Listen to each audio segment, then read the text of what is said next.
शिल प्रभुपाद जी की लीलामृत से पाठ होगी आज, क्योंकि आज एकादशी है। तो क्रम अनुसार शिल प्रभुपाद जी के लीलामृत से प्रकरण 17 चल रही है और उस अध्याय का शीर्षक है बोबरी पर। ठीक है, बोबरी पर। तो हम प्रारंभ करते हैं।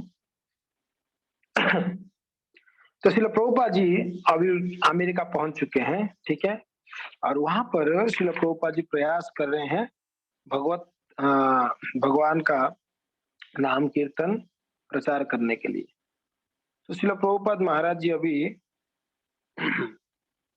व्याख्यान दे रहे हैं, क्लास दे रहे हैं, ठीक है। वो लास्ट टाइम ये चर्चा हुआ था, प्रभुपाद जी ने क्लास दे रहे हैं।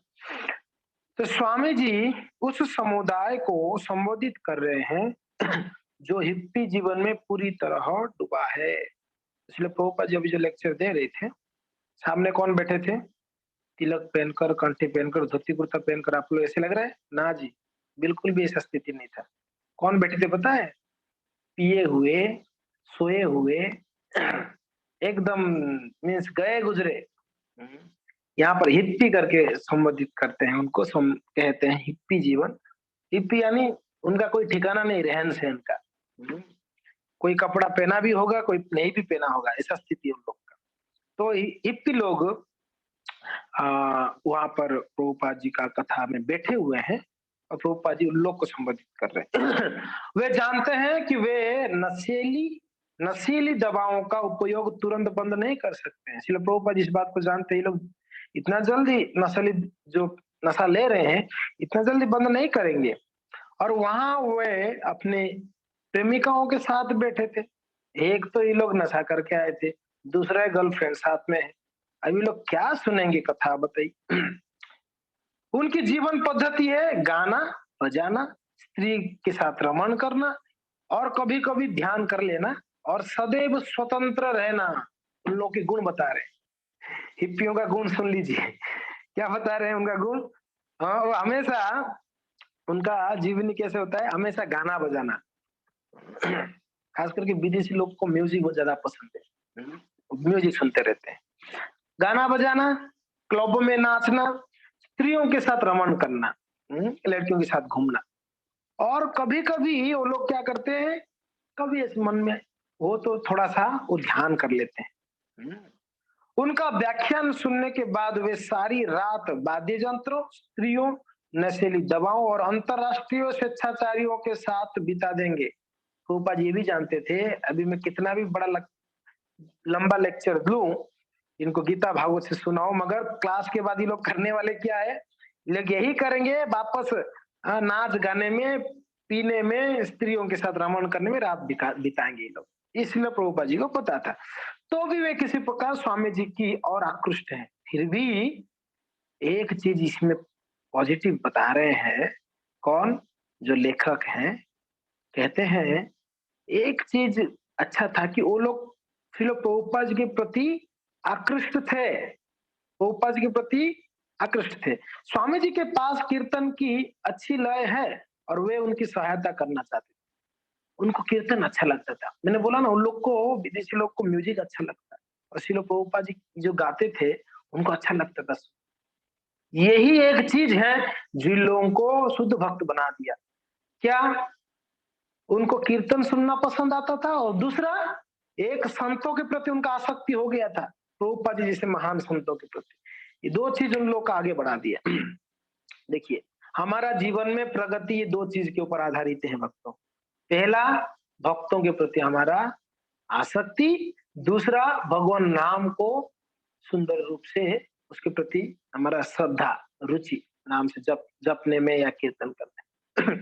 तो ये दो चीज उन लोग के अंदर जो है यहाँ पर बताया जा रहा है कि वो लोग स्वामी जी के प्रति आकृष्ट थे और कीर्तन उन लोग को अच्छा लगता था और वो लोग चाहते भी थे कि शिलो प्रभुपाद जी को हम लोग थोड़ा हेल्प करेंगे कीर्तन में।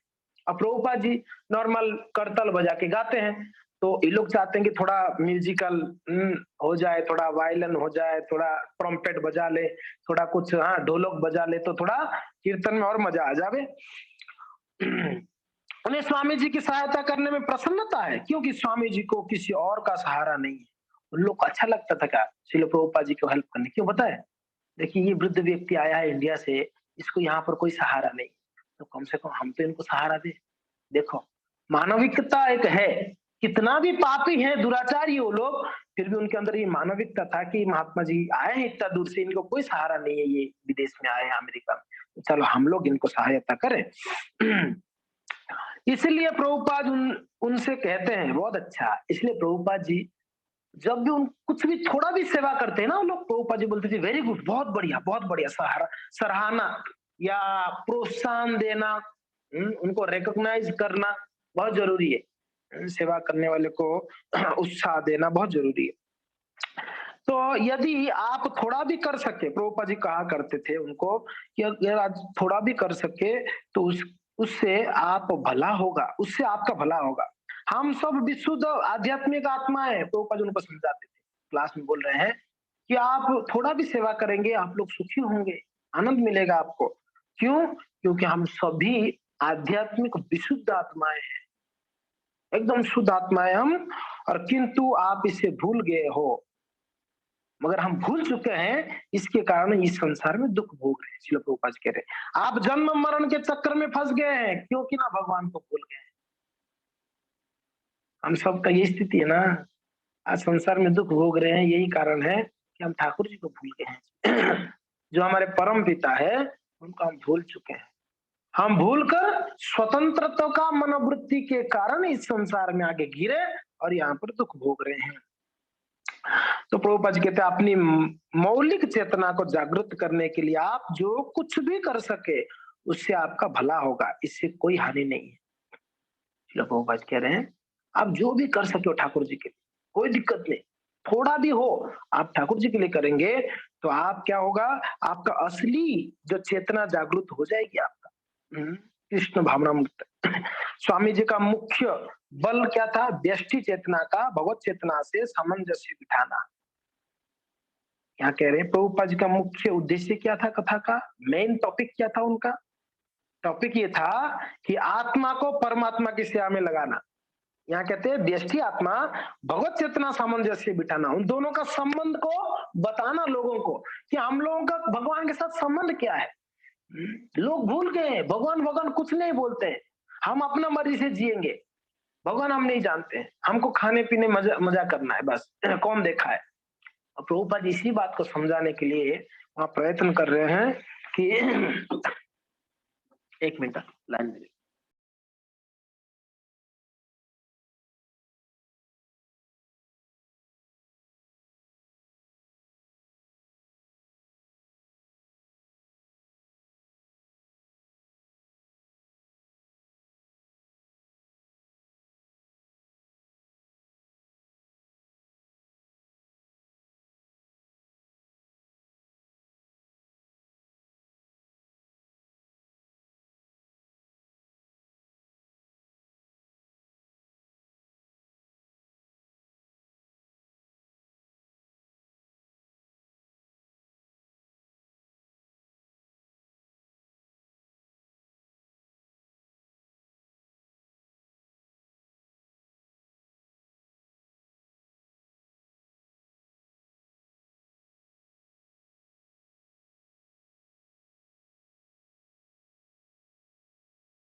तो यहाँ पर श्रील प्रभुपाद जी यही बतलाने के लिए प्रयत्न कर रहे हैं उन लोगों को कि आत्मा का परमात्मा के साथ संबंध क्या है।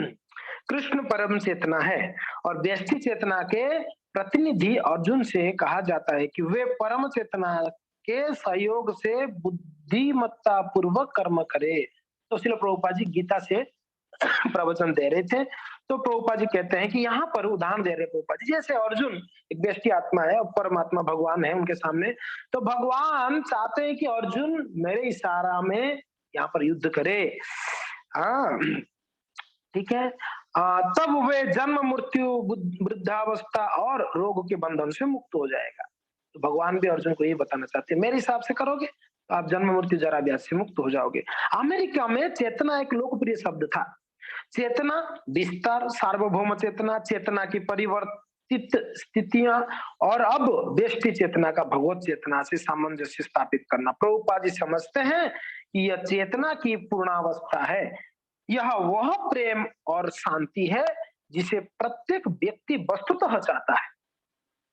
हाँ जी, क्या बोल रहे हैं? ये वह प्रेम और शांति है। भगवान के साथ जो प्रेम और जो शांति मिलता है उनकी सेवा से, ये हर एक व्यक्ति चाहता है इसको। फिर भी प्रभुपाद जी युद्ध की शब्दावली में इसके विषय में वार्ता करते हैं। तो श्रील प्रभुपाद जी यहाँ पर युद्ध का विषय छेड़ दिए। क्या बोले? अर्जुन युद्ध करना नहीं करना चाहते थे, भगवान उनको बोल रहे कि नहीं आप युद्ध करो, यही आपका धर्म है। तो वहां जो सामने बैठे हुए थे वो लोग वियतनाम युद्ध से परेशान थे, वो चाहते थे कि शांति, जो सामने बैठे थे तो लोग नहीं चाहते थे युद्ध ना हो, युद्ध बंद हो जाए वियतनाम का। यहाँ प्रभुपाद जी क्या टॉपिक छेड़े हैं?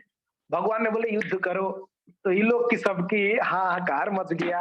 अरे वे युद्ध भूमि में बात कर रहे हैं और अर्जुन कहता है मैं युद्ध नहीं करूंगा, राज्य प्राप्त करने के लिए मैं अपने संबंधियों और वस्तुओं के साथ युद्ध नहीं करूंगा।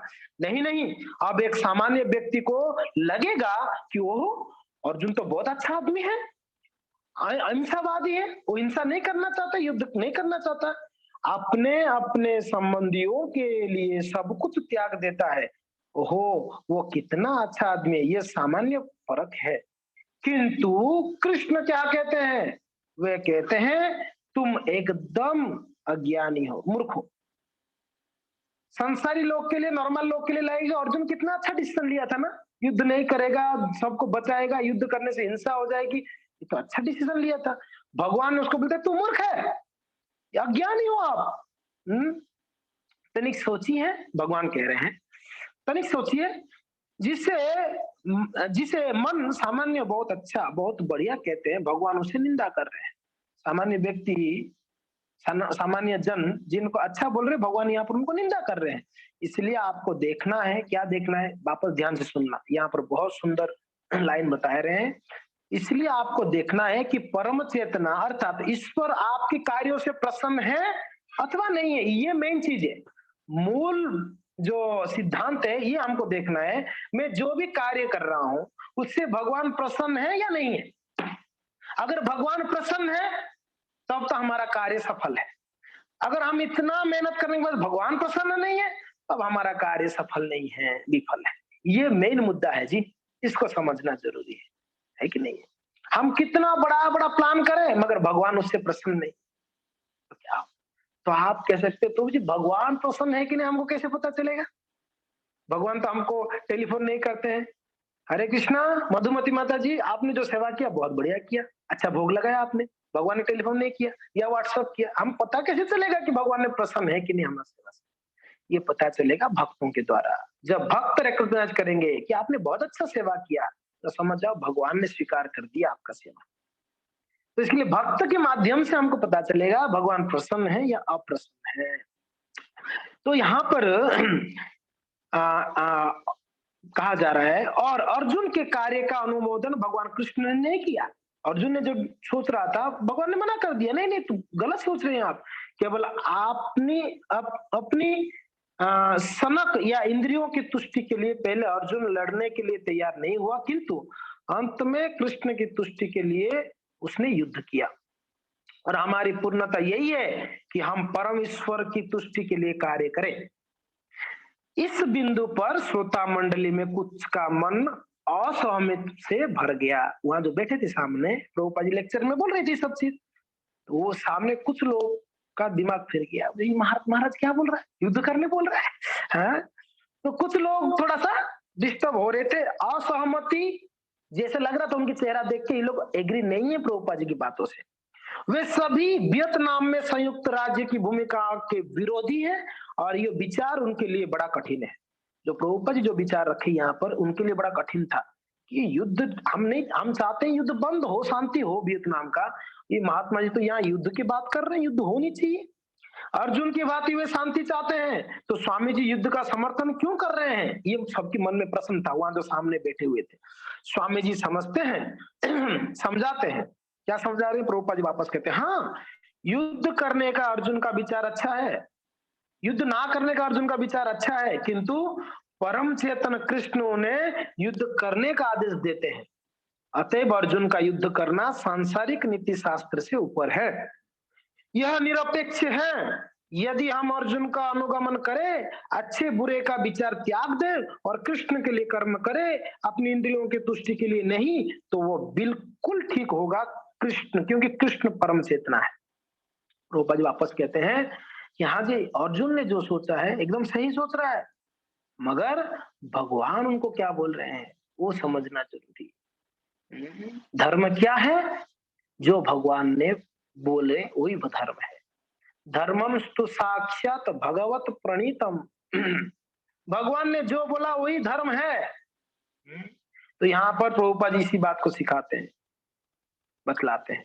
उनकी श्रोता मंडली में कुछ लोगों को यद्यपि स्वामी जी का उत्तर दार्शनिक दृष्टि से बिल्कुल उचित प्रतीत होता है, किंतु जो कुछ वे सुनना चाहते हैं वो नहीं लगा। फिर भी वे उनका राजनीतिक दृष्टिकोण जानना चाहते हैं।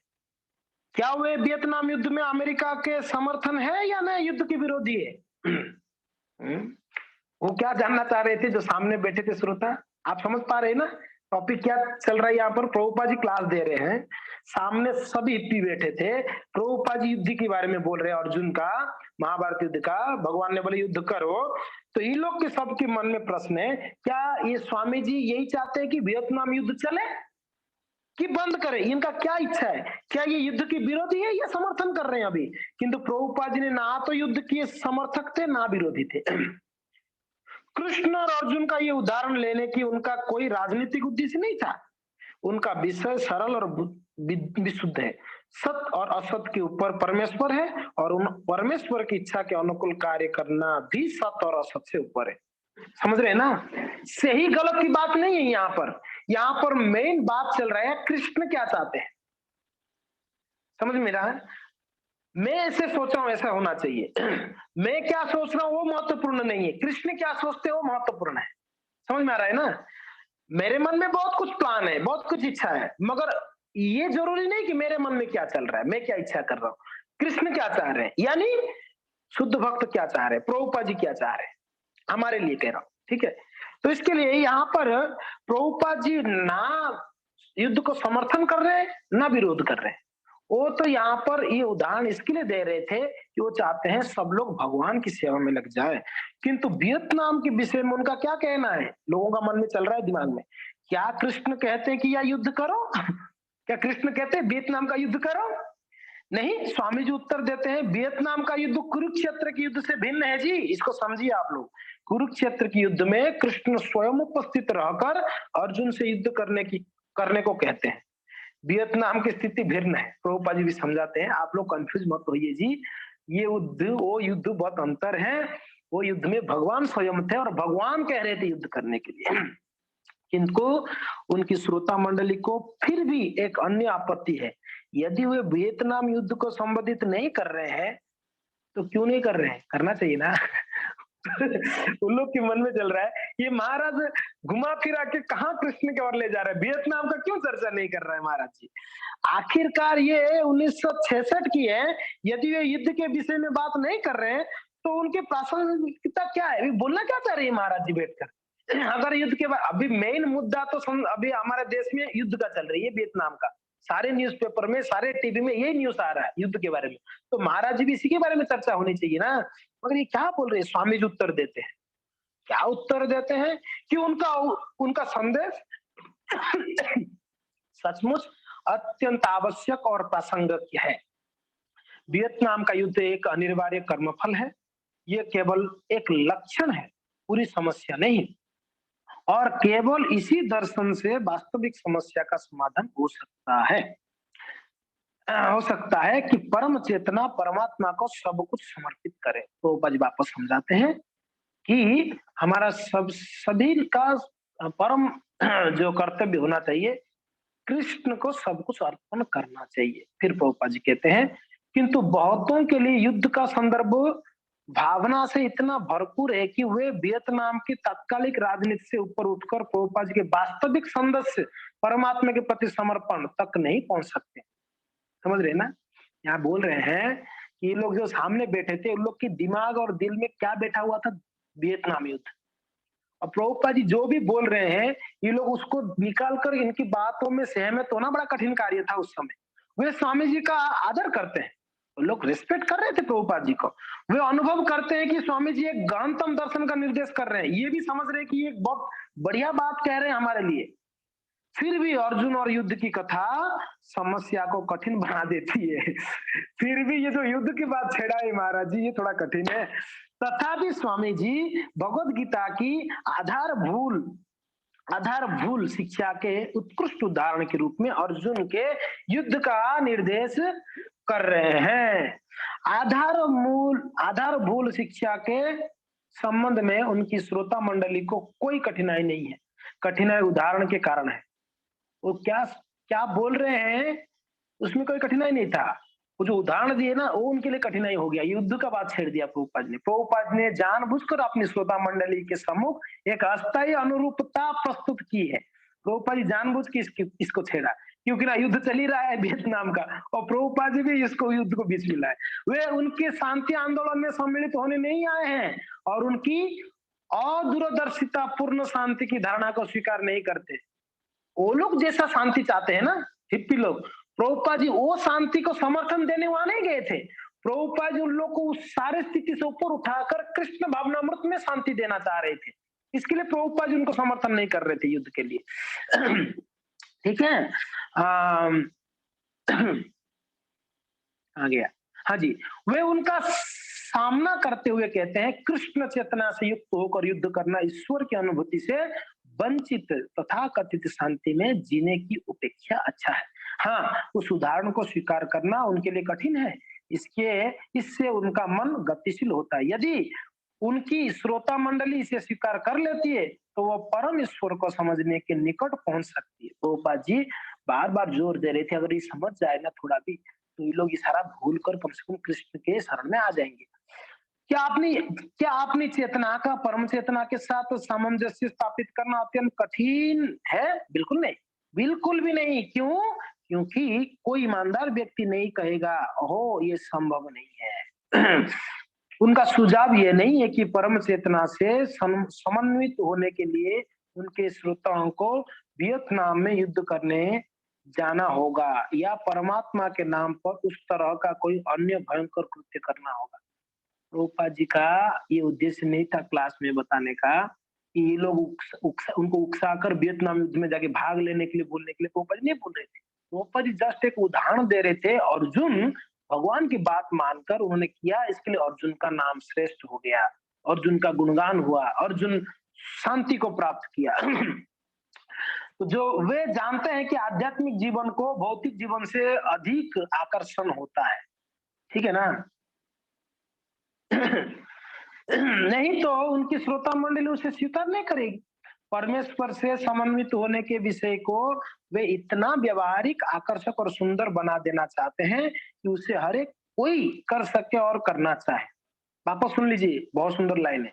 परमेश्वर से समन्वित होने के विषय को, यानी क्लास को, प्रभुपाद जी जो बोल रहे हैं ना, भगवान से जुड़ने का, ये बात को इतना व्यवहारिक, प्रैक्टिकल, आकर्षक, अट्रैक्टिव और सुंदर, ब्यूटीफुल बना दें ताकि हर एक व्यक्ति से करना चाहे। प्रभुपाद जी चाहते थे मैं इसको ऐसे समझाऊं इन लोगों को, ये ऐसे समझे सुंदर तरीके से कि हर एक व्यक्ति चाहे कि मैं इसको प्राप्त करूंगा, कृष्ण को प्राप्त करूंगा। देना चाहते हैं, उसे हर एक कोई करना। वे यह कहकर उन्हें प्रोत्साहित करना चाहते हैं कि उनके श्रोता अपना निजी कार्य करें, किंतु कृष्ण के लिए करें। क्या कहना चाह रहे थे प्रभुपाद जी, समझाना चाह रहे थे? आप सभी, आप जो करना चाहते हो वही करिए, मगर करिए किसके लिए? कृष्ण के लिए। आप वही, आप गाना चाहते हो गाइए, कृष्ण के लिए गाइए, भजन गाइए, कीर्तन गाइए। आप सुनना चाहते हो कोई बात नहीं, सुनिए, कीर्तन सुनिए। आप खाना चाहते हो कोई बात नहीं, खाइए, भगवान का प्रसाद खाइए। ये प्रभुपाद जी समझाना चाहते हैं उन लोगों को। आखिरकार अर्जुन आजीवन योद्धा था। कृष्ण ने उसे अपना कार्य त्याग देने की नहीं कहा, अपितु कहा कि वो परमेश्वर के नाम पर उसे करता रहे। भगवान ने अर्जुन को त्यागने नहीं बोले थे, वो तो योद्धा था, क्षत्रिय थे। तो प्रभुपाद जी, सॉरी, कृष्ण ने ये नहीं बोले कि नहीं अर्जुन आप छोड़ दो, बाबा जी बन जाओ, सन्यासी बन जाओ, चले जाओ जंगल। ना ना ना ना, भगवान ने उनको बोले करो, मगर क्या करो? जो मैं बोल रहा हूं करो, यानी मेरे हिसाब से करो। आपको युद्ध करना है, मेरे हिसाब से करो, क्यों ना आप क्षेत्रीय हो। प्रभुपाद जी अपने श्रोताओं से भी यही चाहते थे, और वे इसे ऐसे सरल कार्य से आरंभ कर सकते हैं जैसे परमेश्वर को अपना भोजन अर्पण करना। तो प्रभुपाद जी सबसे उत्तम और सरल चीज वहां पर प्रारंभ करवाना चाहते थे लोगों से। क्या? ये लोग जो भी खाना तो है सबको, क्योंकि ना कलयुग में लोग अन्नमय प्राण है, खाने के बिना जी नहीं सकते। तो खाना तो है, प्रभुपाद जी चाहते थे जो भी खाए ये लोग भगवान को अर्पण करके खाए। ये प्रभुपाद जी चाहते थे, क्योंकि यही आसान है। अगर इनको मैं नाम जपने बोलूंगा, ये संभव नहीं है, इनके मन इतना विचलित है, क्या नाम जपेंगे? और प्रभुपाद जी जानते थे इनको म्यूजिक सुनने में अच्छा है, तो इसलिए कीर्तन करा रहे थे, और इनको खाने में अच्छा है तो प्रभुपाद जी प्रसाद खिलाते हैं। क्योंकि हर एक व्यक्ति को भोजन करना होता है। ये पैराग्राफ सुन लीजिए, बहुत सुंदर पैराग्राफ। कहते हैं क्योंकि हर एक व्यक्ति को भोजन करना होता है, इसलिए भगवान भी कुछ खाने चाहते हैं, खाना चाहते हैं। भगवान भी एक व्यक्ति है, इज ए पर्सन। ऐसा नहीं कि वो निराकार है, उनका कोई कोई कोई कोई आकार नहीं है, ऐसा नहीं बात है। भगवान का भी एक आकार है, भगवान सच्चिदानंद विग्रह है कि नहीं? जैसे हमारा इच्छा है वैसे भगवान का भी इच्छा है, हमारा अशुद्ध इच्छा है, भगवान का शुद्ध इच्छा है। तो भगवान भी खाना चाहते हैं। आप अपना भोजन पहले भगवान को क्यों नहीं अर्पित करते हैं? गोपाल जी कह रहे, उसके बाद आप खाइए। गोपाल जी बोल रहे किंतु आप कह सकते हैं कि यदि भगवान खा जाए तो फिर हम कैसे खाएंगे जी? गोपाल जी बोल रहे हैं कि आप सब जो भी खाते हो उसको भगवान को चढ़ा के खाओ ना, अर्पण करके। फिर गोपाल जी कहते हैं आपके मन में अगर ये जिज्ञासा आ रहा है भगवान सब खा जाएंगे, हम क्या खाएंगे? तो प्रभुपाद कहते नहीं नहीं, भगवान इसे लेंगे नहीं, चिंता मत करो। प्रतिदिन अपना भोजन बनाने के बाद हम उसे कृष्ण को अर्पित करते हैं। इसका साक्षी है, कौन साक्षी है? श्रीमान डेविड है यहाँ पर, देखो इस डेविड को पूछ लेना, सामने बैठा है। ये डेविड ने रोज भोग लगाता है और ये देखता है भगवान में खाते हैं, है कि नहीं डेविड? तो ऊपर हंस रहे हैं बोलते बोलते। भगवान खाते हैं इसको, किंतु उनका आध्यात्मिक भोजन ग्रहण करना ऐसा है कि उनकी भोजन करने के बाद भी संपूर्ण भोजन वही बचा रहता है। प्रभुपाद जी कह रहे हैं भगवान खाते हैं जरूर, मगर इतना कृपालु है, इतने दयालु है, वो भोजन करते हैं पूरा छोड़ देते हैं वापस हमारे लिए खाने के लिए है। इसलिए हमारी रंच मात्र भी हानि नहीं होगी इससे, भगवान को अर्पण करने से। क्या हानि होगी बताइए? कोई हानि नहीं होगी। यदि हम अपनी इच्छाओं को परमात्मा से समन्जित कर लेते हैं। अच्छा, यहाँ पर जो भी जूम में है सब लोग अपना वीडियो ऑन करिए तो। हाँ, आप में से सच बताना है, एकादशी आज झूठ मत बोल। आप में से कितना लोग हैं भगवान को भोग नहीं लगाते? हाथ उठाइए। मेरा प्रश्न समझे ना, कौन भोग नहीं लगाता है? जो लगाता है वो हाथ मत उठाओ, जो नहीं लगाते हैं ठाकुर जी को भोग, बिना भोग लगा के हम खाते हैं। ठीक है, एक भक्त उठा रहे हैं, और कोई वॉलंटियरली उठाइए, इसमें डरने का क्या है? जो भोग नहीं लगाते हैं, मेरा प्रश्न समझ जाइए, जो भगवान को भोग नहीं लगाते हैं वो हाथ उठाइए। एक हाथ उठ रहा है। राघव कोरना प्रभु, आप हाथ क्यों उठा रहे हैं? अब ऑफर करते हैं ना, यानी प्रसादी खाते हैं ना आप तो। हाँ जी, एक ओके, बाकी सब भोग लगाते हैं ना? कौन है? हाथ उठाइए। हाँ, भोग लगाते हैं आप लोग, ओके। हाँ जी। ठीक है, हाँ, ठीक है, धन्यवाद। सभी लोग को भोग लगाना चाहिए और प्रभु जी आप भी भोग लगाना चालू कर दें। मैं बताऊँगा आके, हैं? मैं आके माताजी को समझा दूँगा। माताजी हैं वहाँ पर?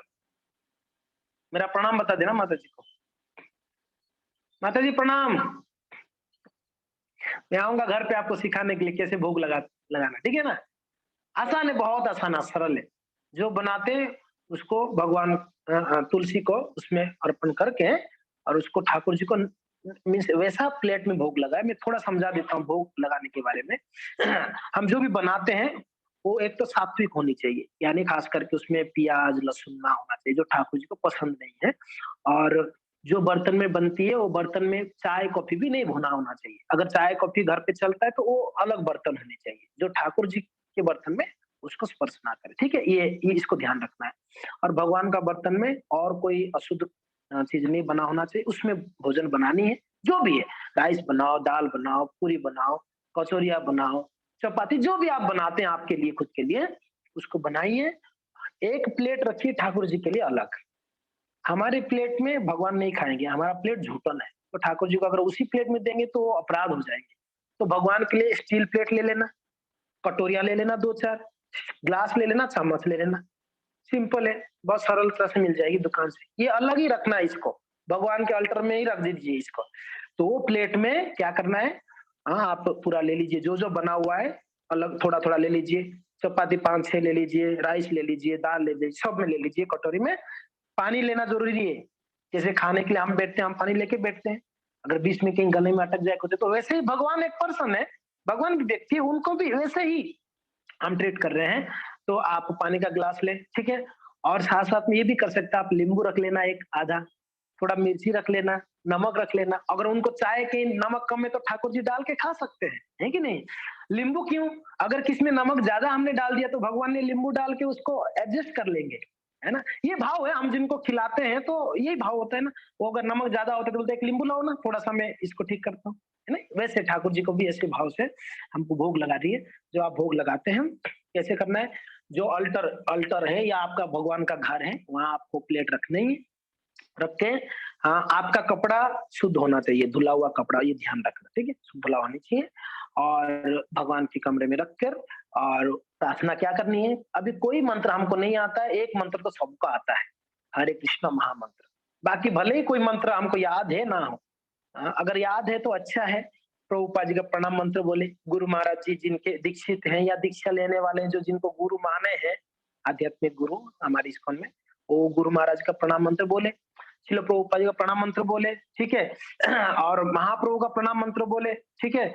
और नमो ब्राह्मणे देवाय ये मंत्र बोले, बोल के 3-3 बार, फिर हरे कृष्ण महामंत्र 3 बार बोल के प्रार्थना करते हुए विनम्रता से, हे प्रभु मेरा कोई योग्यता नहीं है भोग लगाने, क्योंकि ना आपकी सेवा में तो हजारों लक्ष्मियां सेवा करने के लिए रेडी है।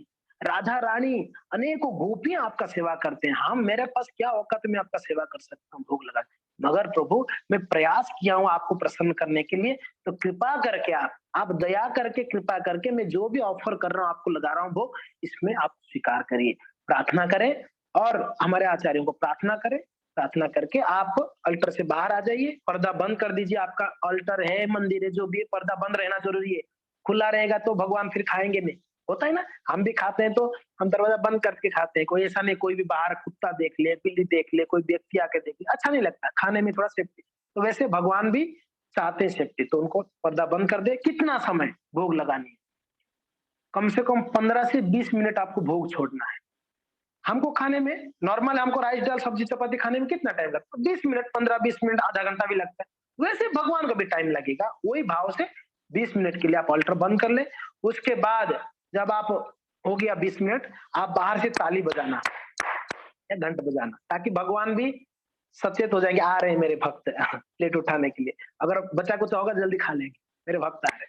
तो आप थोड़ा ताली या घंट बजा लेना, फिर अल्टर को खोलिए, खोल के उस प्लेट को भगवान को आप आचमन कर सकते हैं, रुमाल से ये कर सकते हैं आचमन करा के।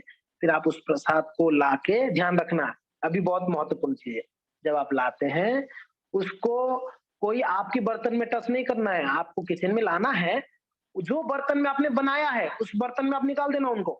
राइस को राइस में मिला देना, चपाती को चपातियों के साथ में। आपने 6 चपाती लगाया होगा मगर बनाया होगा 20, तो उस चपातियों के साथ मिक्स कर देना, दाल को दाल में मिक्स कर देना, हलवा को हलवा में मिक्स कर देना, पानी भोग लगा हुआ उसको फेंकना नहीं, वो भी पानी में डाल देना जो पानी आप पीते हो गया। और ये प्लेट को धो लेना, अच्छे से धो के पोंछ के उसको वापस वही जगह में रखना जहां रखे थे आप भगवान का। अभी ये आपका प्रसाद रेडी है, ठीक है। आप इसमें से आप लेके आपके प्लेट में लेके आप उसको ग्रहण कर सकते हैं। बस बड़ा सरल है ना? सरल है कि नहीं है? बस इतना करनी है हमको। आप सभी भोग लगा के इसको खाइए, ठीक है। माता जी मैं एक बार वापस आऊंगा घर पे बताने, ठीक है। आपके ऑल्टर भी देख लूंगा वापस। ठीक है, तो यहाँ पर श्रील प्रभुपाद जी इस बात को समझाते हैं कि बहुत आसान है, आप लोग जो खाते हैं ठाकुर जी को भोग लगाएं और उसको ग्रहण करिए, भगवान भी प्रसन्न होंगे और आप भी तुष्ट होंगे। इसलिए हमारा रंच मात्र भी हानि नहीं होगा इससे। यदि हम अपनी इच्छाओं को परमात्मा से सामंजित कर लेते हैं तो हमारा कोई नुकसान नहीं होगा। हमें केवल ये कला सीखनी है कि सामंजस्य कैसे किया जाना है। एक ही चीज सीखना है हमको, ये कला सीखनी, क्या? कैसे हर एक चीज को कृष्ण से जोड़ना, ये कला सीख जाना है। हर एक चीज को प्रभुपाद जी इस बात को कहते हैं। एक योद्धा बदलकर एक योद्धा बदलकर कलाकार या संगीतज्ञ नहीं हो जाता।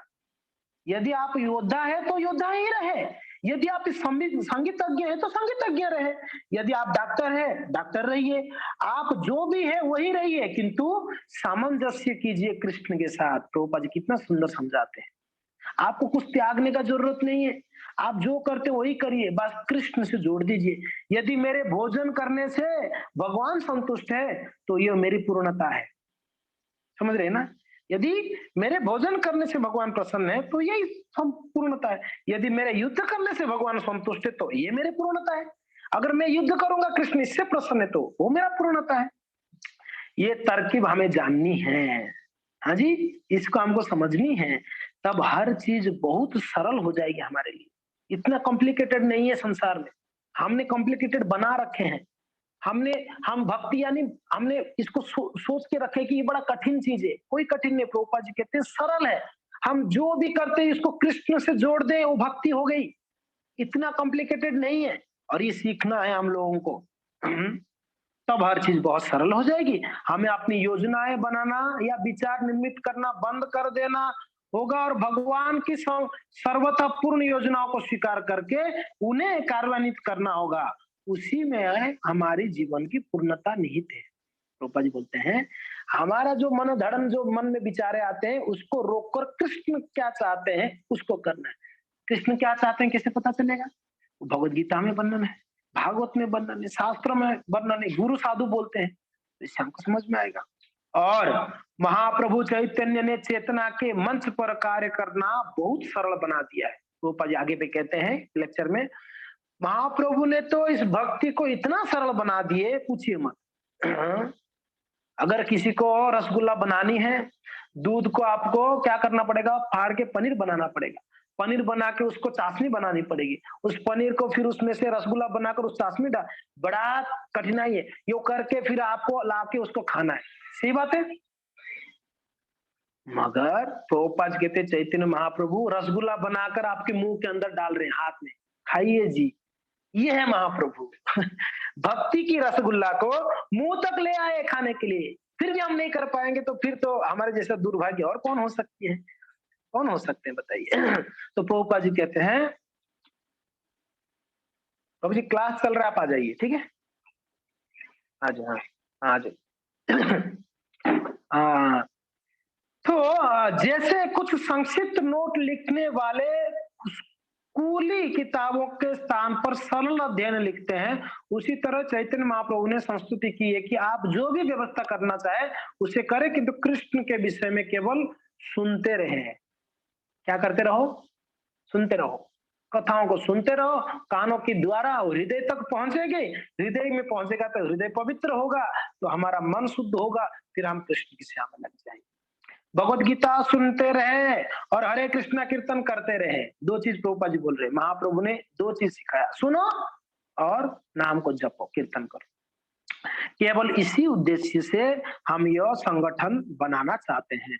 अच्छा है आप आए हैं और आप जो भी कार्य करते हो उससे कोई फर्क नहीं पड़ता, धीरे धीरे सब कुछ समन्वित हो जाएगा, क्योंकि केवल कृष्ण के नाम को श्रवण से है, श्रवण से हमारा चित्त परिपुष्ट हो जाएगा। यदि आप कृष्ण के नाम कीर्तन का यह क्रम जारी रखते हैं तो आप वास्तव में देखेंगे कि आपका हृदय कितना परिपुष्ट हो जाता है और विशुद्ध चेतना की अनुभूति स्वरूप आत्मा साक्षात्कार की दिशा में आप किस प्रकार आगे बढ़ते हैं। आप सिर्फ नाम जपते रहो, कथा श्रवण करते रहो, आपको पता चलेगा आप कितना प्रगति कर रहे हो भक्ति में। प्रभुपाद परम चेतना भगवान के नाम पर बोल रहे हैं और वे अपने नित्य के कार्यकलापों को भगवान से सामंजस्य के उदाहरण के रूप में प्रस्तुत कर रहे हैं। मैं यहाँ सब कुछ करता रहता हूँ, पढ़ता रहता हूँ, लिखता रहता हूँ, कुछ ना कुछ करता रहता हूँ। 2400 घंटे प्रभुपाद जी बोल रहे हैं, 2400 घंटे। केवल जब मुझे भूख लगती है तब मैं कुछ खाता हूँ और केवल जब मुझे नींद आती है तब मैं सोता हूँ, अन्यथा मुझे थकान अनुभव नहीं होती। आप श्रीमान डेविड से पूछ सकते हैं कि ये बात सच है या गलत है। प्रभुपाद जी कथा में बोल रहे हैं कि मैं 2400 घंटा भगवान की सेवा के लिए कुछ ना कुछ करता हूँ। जब मुझे भूख लगती है तो मेरा थोड़ा सा खा लेता हूँ, थोड़ा नींद आता है तो थोड़ा सो जाता हूँ, बाकी समय मैं कृष्ण की सेवा में एंगेज रहता हूँ। हम लोग का स्थिति थोड़ा इच्छा होता है सेवा कर लेते, बाकी समय माया में लगे रहते हैं। प्रभुपाद जी क्या बोल रहे हैं, मैं हमेशा कृष्ण की सेवा में रहता हूँ और प्रसाद और सोना, खाना और सोना, ये दो चीज शारीरिक कार्य है। देखो प्रभुपाद जी कैसे यहाँ बता रहे हैं, दो चार चीज शारीरिक कार्य है, बाकी सब कृष्ण के लिए है। ये दोनों चीज शारीरिक है, फिर भी मैं बहुत अल्प, जब भूख लगता थोड़ा खा लेता हूँ, वो भी प्रसाद खाता हूँ, और थोड़ा नींद आता है सो जाता हूँ, नहीं सोऊंगा तो शरीर साथ नहीं देगा, सेवा करता हूँ। तो हम लोग को भी सोना जरूरी है, 6 घंटा नींद जरूरी है, सभी को सोना है, बिना सो के नहीं करना है, नहीं सोएंगे तो दूसरा दिन सेवा नहीं कर पाएंगे। सोना है 6 घंटा, अगर 6 की जगह 12 कर दे सोने में तो हम क्या हो जाएंगे, आलसी हो जाएंगे। सोना 6 आयुर्वेदिक के हिसाब से, बालकृष्ण को आयुर्वेदिक के हिसाब से 6 घंटा एक स्वस्थ व्यक्ति के, एक बीमार व्यक्ति के लिए 7 घंटा या 8 घंटा, और कितना हो सकता है। इतना सो नहीं, इससे ज्यादा सोते आप देख लेना, आप आलसी हो कि एक्टिव हो। और खाना जितना पेट भर जाए बस उतना खाना है, ऐसा नहीं दबा के खाना है और खाने के बाद क्या होती है, भजन में मन लगती है, सो जाते हैं खराटे मार के। तो ज्यादा खाने से भी भजन नहीं होती है, नींद आ जाती है। तो खाना उतना ही जितने में पेट पेट बस भर जावे और बाकी समय भजन करनी है, ठाकुर जी का सेवा करनी है। प्रभुपाद जी कह रहे इस बात को। निस्संदेह स्वामी जी के नित्य के कार्यकलापों के लिए डेविड एलन के प्रमाण पत्र की आवश्यकता नहीं है जी, और उनके नियमित अभ्यागतों में से कोई भी देख सकता है कि वे सचमुच दिव्य हैं। कहते हैं यहाँ पर डेविड डेविड साथ में रहते थे प्रभुपाद जी के साथ, ये एक विदेशी हैं और ये भी हिप्पी है डेविड करके, वो साथ में प्रभुपाद जी के साथ रहते थे। तो यहाँ पर डेविड को बोलने का जरूरत है, हाँ हाँ प्रभुपाद जी ने हमेशा सेवा में लगे रहते हैं, नहीं, लोग देखते हैं प्रभुपाद जी हमेशा लगे रहते हैं। उनका निजी जीवन परम चेतना परमात्मा से सामंजस्य स्थापित करने की सबसे बड़ा उदाहरण है जी। प्रभुपाद ने परमात्मा से सदैव सामंजस्य बनाए रखा है। वृंदावन में भी उनका पूरा सामंजस्य था और अमेरिका आने के और बाबरी में टिकने के पीछे भी उनका कोई निजी स्वार्थ नहीं है, आवश्यकता उद्देश्य नहीं है।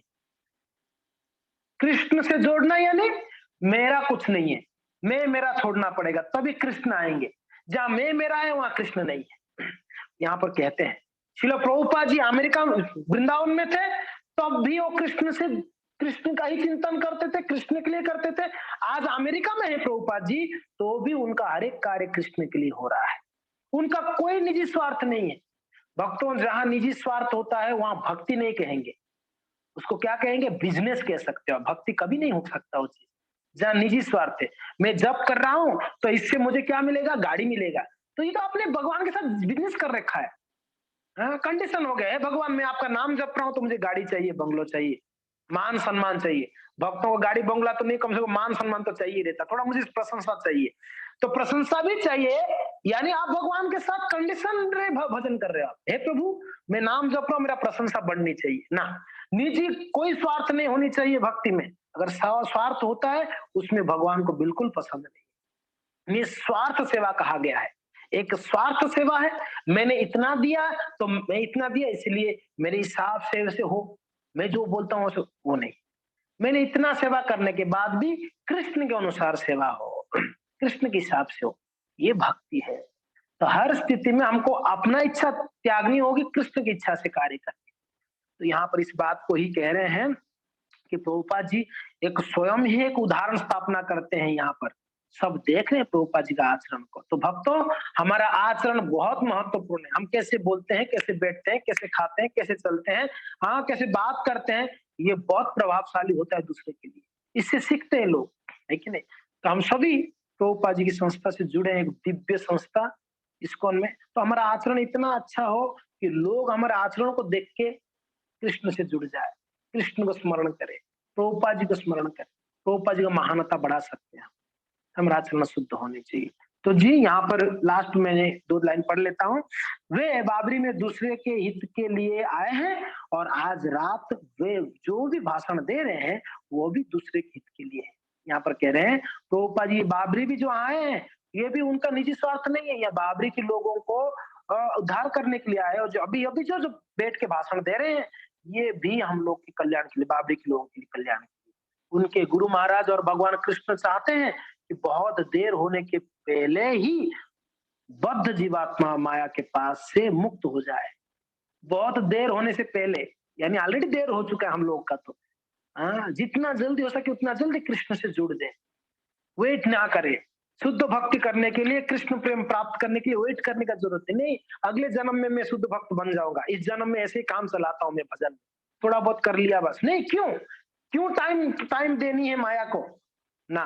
हम एक क्षण भी माया को टाइम नहीं देनी है। हमारा पूरा समय कृष्ण की सेवा में नियोजित करना है, और यही है हमारा कल्याण का मार्ग।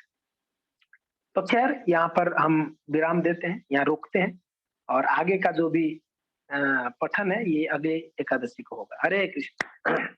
जय शिल चैतन्य, शिल प्रभुपाद लीलामृत की जय, शिल प्रभुपाद की जय। निताय गौर हरि प्रेमानंद। धन्यवाद। हरे कृष्णा। किसी का कोई